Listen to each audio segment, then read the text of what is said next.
So, ayun, good morning guys. Yan, ito nga pala yung aquarium setup natin.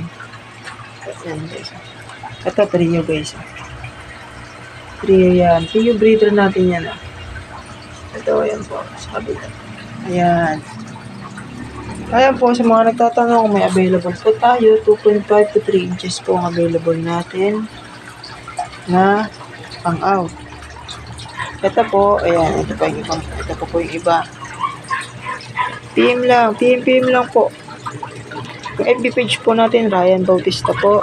Tapos, ayan, PM lang po sa mga nagtatanong sa atin. Ayan po sila guys. Ayan.